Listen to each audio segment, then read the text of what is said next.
Au cours des manifestations à Paris et dans d'autres villes de province, des affrontements ont éclaté entre les forces de l'ordre et plusieurs manifestants regroupés autour de la place de l'Étoile, notamment des membres de la mouvance autonome, les Black Blocs.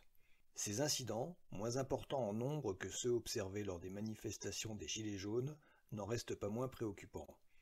Les policiers sont accusés d'entraver le travail des journalistes et d'avoir blessé plusieurs d'entre eux.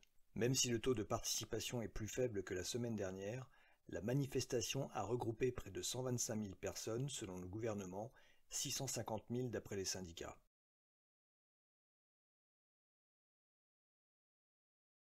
Au cours des manifestations à Paris et dans d'autres villes de province, des affrontements ont éclaté entre les forces de l'ordre et plusieurs manifestants regroupés autour de la place de l'Étoile, notamment des membres de la mouvance autonome, les Black Blocs. Ces incidents, moins importants en nombre que ceux observés lors des manifestations des Gilets jaunes, n'en restent pas moins préoccupants. Les policiers sont accusés d'entraver le travail des journalistes et d'avoir blessé plusieurs d'entre eux.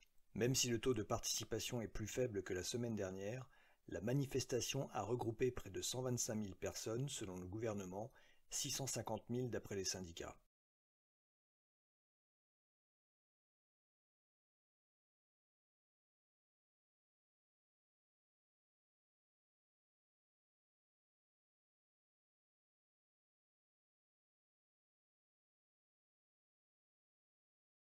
Au cours des manifestations à Paris et dans d'autres villes de province, des affrontements ont éclaté entre les forces de l'ordre et plusieurs manifestants regroupés autour de la place de l'Étoile, notamment des membres de la mouvance autonome, les Black Blocs.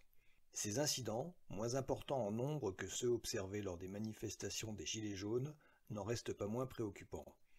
Les policiers sont accusés d'entraver le travail des journalistes et d'avoir blessé plusieurs d'entre eux. Même si le taux de participation est plus faible que la semaine dernière, la manifestation a regroupé près de 125 000 personnes selon le gouvernement, 650 000 d'après les syndicats.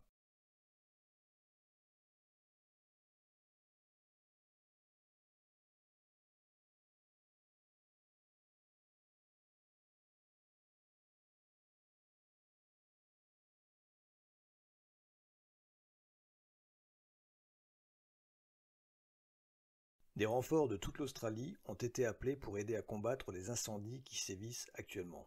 Ces renforts ont pour mission d'appuyer et de coordonner le travail des équipes locales. Au 14 novembre, près de 100 pompiers avaient été envoyés d'Australie occidentale.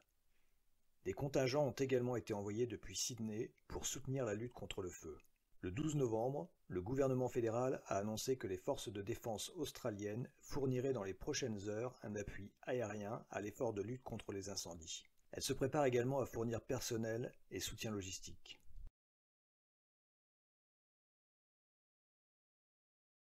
Des renforts de toute l'Australie ont été appelés pour aider à combattre les incendies qui sévissent actuellement. Ces renforts ont pour mission d'appuyer et de coordonner le travail des équipes locales.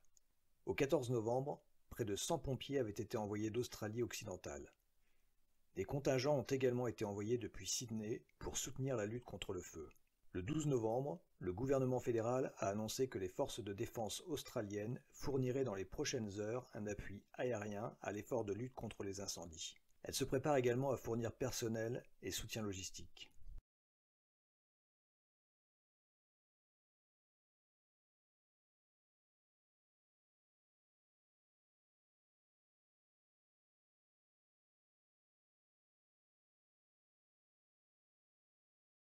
Des renforts de toute l'Australie ont été appelés pour aider à combattre les incendies qui sévissent actuellement. Ces renforts ont pour mission d'appuyer et de coordonner le travail des équipes locales. Au 14 novembre, près de 100 pompiers avaient été envoyés d'Australie occidentale. Des contingents ont également été envoyés depuis Sydney pour soutenir la lutte contre le feu. Le 12 novembre, le gouvernement fédéral a annoncé que les forces de défense australiennes fourniraient dans les prochaines heures un appui aérien à l'effort de lutte contre les incendies. Elle se prépare également à fournir personnel et soutien logistique.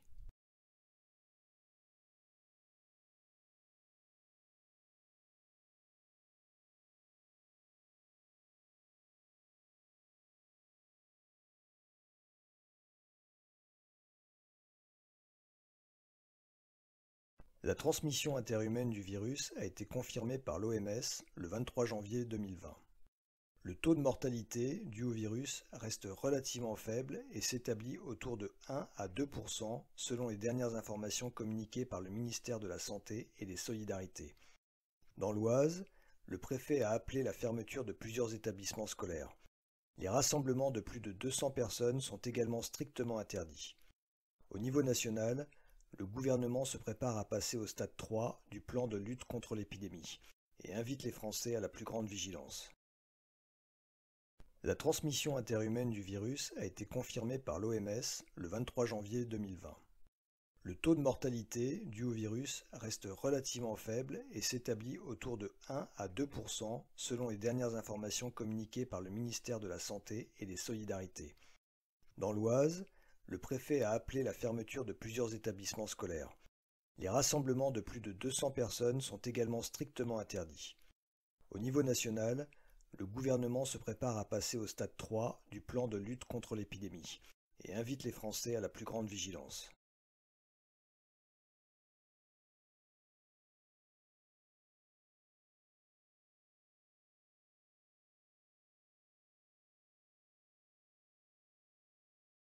La transmission interhumaine du virus a été confirmée par l'OMS le 23 janvier 2020.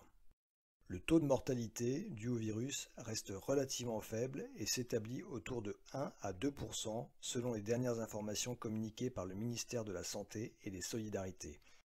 Dans l'Oise, le préfet a appelé la fermeture de plusieurs établissements scolaires. Les rassemblements de plus de 200 personnes sont également strictement interdits. Au niveau national, le gouvernement se prépare à passer au stade 3 du plan de lutte contre l'épidémie et invite les Français à la plus grande vigilance.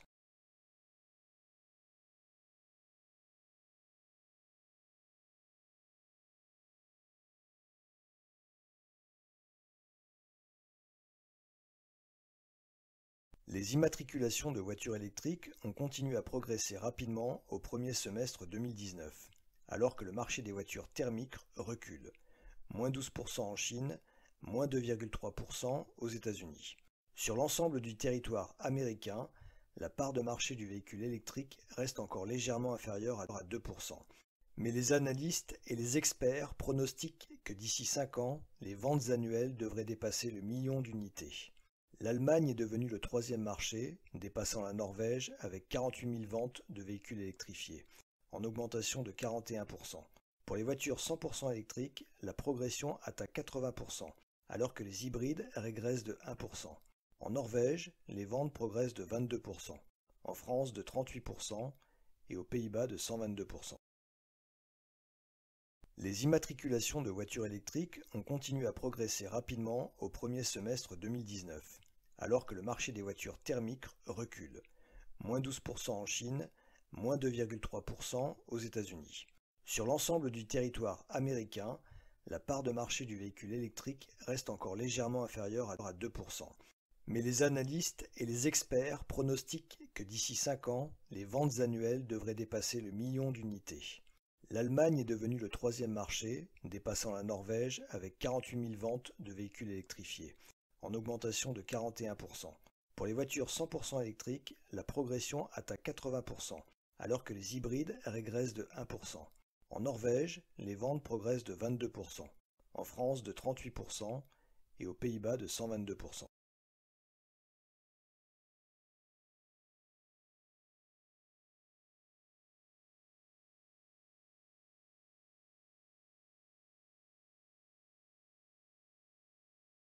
Les immatriculations de voitures électriques ont continué à progresser rapidement au premier semestre 2019, alors que le marché des voitures thermiques recule.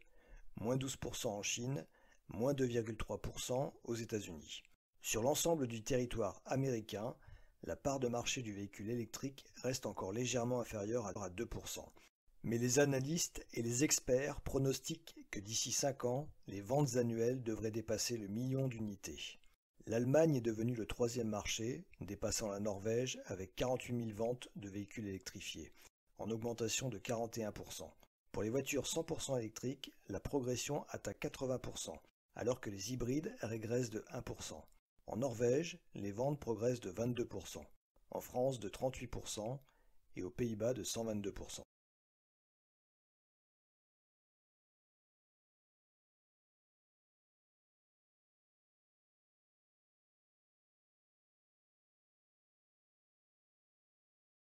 La génération Y est définie comme l'ensemble des personnes nées entre le début des années 80 et la fin des années 90. Cette génération est considérée comme naturellement plus à l'aise que les précédentes avec les technologies de l'information, et Internet en particulier. Chacun a accès à des outils de création et de communication dont les générations précédentes ne pouvaient que rêver. Ainsi, par exemple, écrire un livre dans les années 70 nécessitait de le taper à l'aide d'une machine à écrire. Il fallait ensuite démarcher des éditeurs, ce qui rendait la diffusion des ouvrages plutôt incertaine. Aujourd'hui, on peut écrire sur son site web personnel, blog ou autre, depuis n'importe quel ordinateur, la diffusion du contenu étant immédiate. La génération Y est définie comme l'ensemble des personnes nées entre le début des années 80 et la fin des années 90. Cette génération est considérée comme naturellement plus à l'aise que les précédentes avec les technologies de l'information, et Internet en particulier. Chacun a accès à des outils de création et de communication dont les générations précédentes ne pouvaient que rêver. Ainsi, par exemple, écrire un livre dans les années 70 nécessitait de le taper à l'aide d'une machine à écrire. Il fallait ensuite démarcher des éditeurs, ce qui rendait la diffusion des ouvrages plutôt incertaine. Aujourd'hui, on peut écrire sur son site web personnel, blog ou autre, depuis n'importe quel ordinateur, la diffusion du contenu étant immédiate.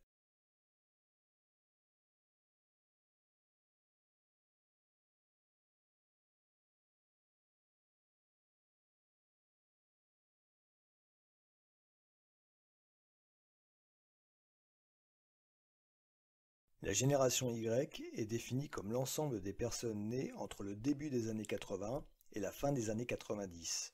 Cette génération est considérée comme naturellement plus à l'aise que les précédentes avec les technologies de l'information, et Internet en particulier. Chacun a accès à des outils de création et de communication dont les générations précédentes ne pouvaient que rêver. Ainsi, par exemple, écrire un livre dans les années 70 nécessitait de le taper à l'aide d'une machine à écrire. Il fallait ensuite démarcher des éditeurs, ce qui rendait la diffusion des ouvrages plutôt incertaine. Aujourd'hui, on peut écrire sur son site web personnel, blog ou autre, depuis n'importe quel ordinateur, la diffusion du contenu étant immédiate.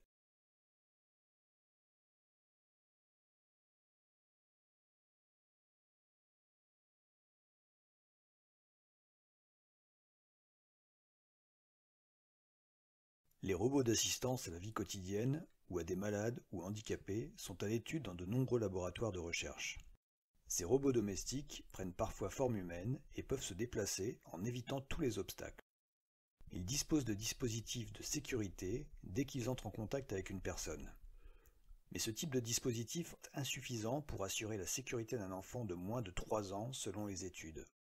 Des chercheurs travaillent sur des systèmes logiciels et de capteurs de reconnaissance vocale, de son et d'image, de visage, ainsi que sur des programmes permettant aux robots d'acquérir les mêmes possibilités d'apprentissage que les humains. Les robots d'assistance à la vie quotidienne, ou à des malades ou handicapés, sont à l'étude dans de nombreux laboratoires de recherche. Ces robots domestiques prennent parfois forme humaine et peuvent se déplacer en évitant tous les obstacles. Ils disposent de dispositifs de sécurité dès qu'ils entrent en contact avec une personne. Mais ce type de dispositif est insuffisant pour assurer la sécurité d'un enfant de moins de 3 ans selon les études. Des chercheurs travaillent sur des systèmes logiciels et de capteurs de reconnaissance vocale, de son et d'image, de visage, ainsi que sur des programmes permettant aux robots d'acquérir les mêmes possibilités d'apprentissage que les humains.